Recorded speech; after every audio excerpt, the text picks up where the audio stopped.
My name is Rosanna, and that is my story.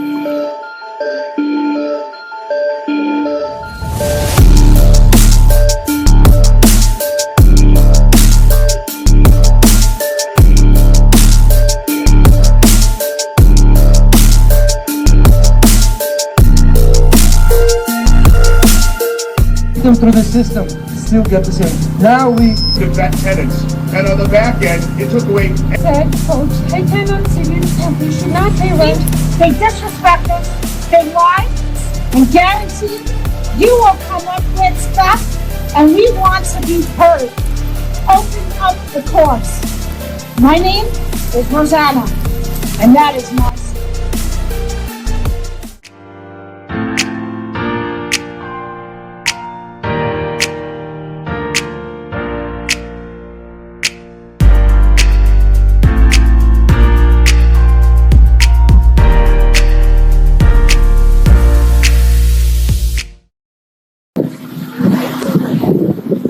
Being a residential small landlord, unlike many others here, makes my story challenges somewhat unique.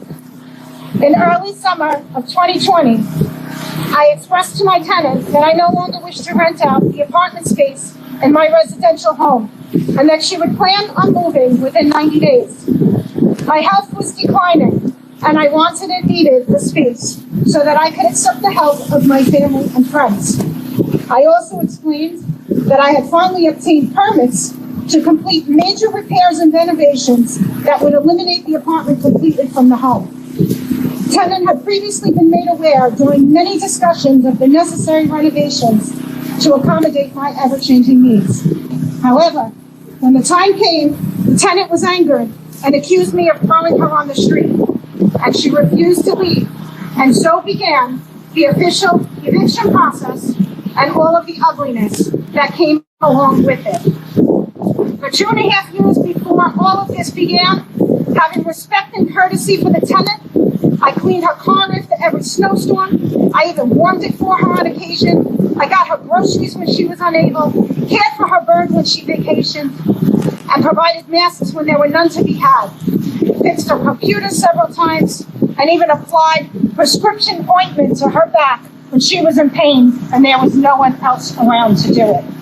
And still, even after I had her eviction papers served and the relationship was strained, she called me in need of an ambulance. I not only called one, but I wrote a list of her medications for the medic to take with them. And in that same 90-day period, I helped her with virtual doctor appointments and rescheduling them, and even responded to her requests, offering to take her to look at apartments, emailing her comparable rental links, and offering to pay for movers and first month's rent. No, I'm not a saint, and I don't claim to date. I have a right to my emotions too, however, and I do get angry.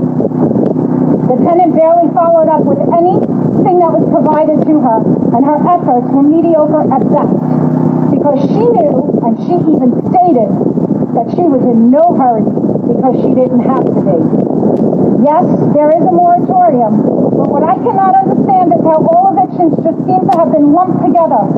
The articles of the initial moratorium did suspend all evictions for 90 days, but since then, the updated articles clearly state that the moratorium is in effect for non-payment cases due to COVID hardship. Nothing, however, was mentioned or outlined for those of us in holdover situations that have nothing to do with COVID and nothing to do with non-payment. So what about us? Why can't we proceed in the courts? You see, this story is not about money.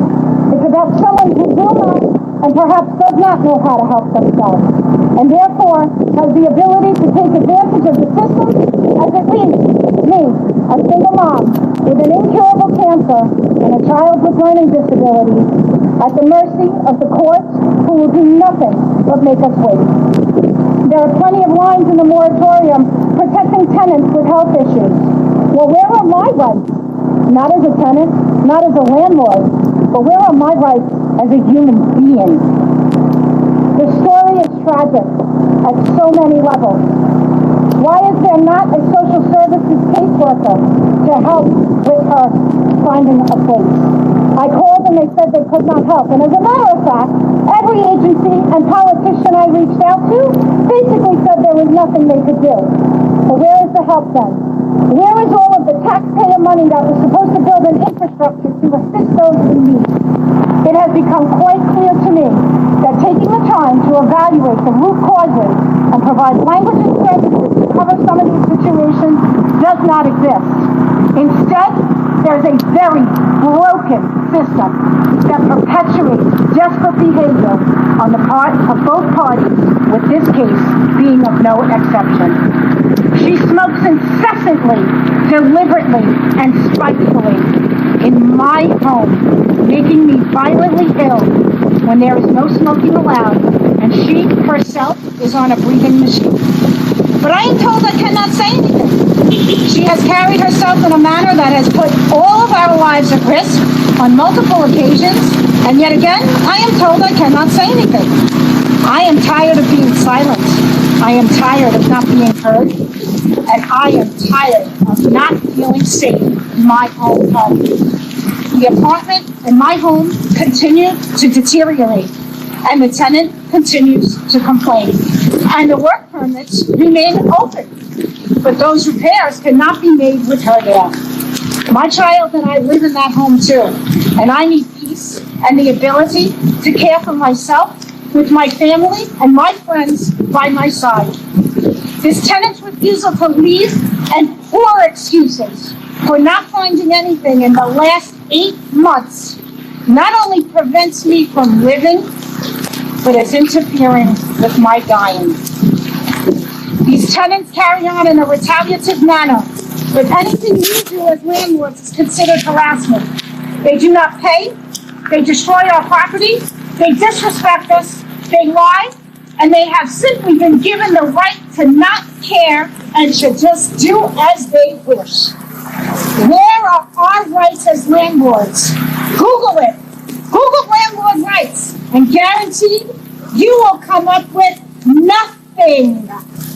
It is unacceptable, and we, the people here today, will not stand for it any longer. We want our rights back, and we want to be heard. Open up the courts. My name is Rosanna, and that is my story. Woo!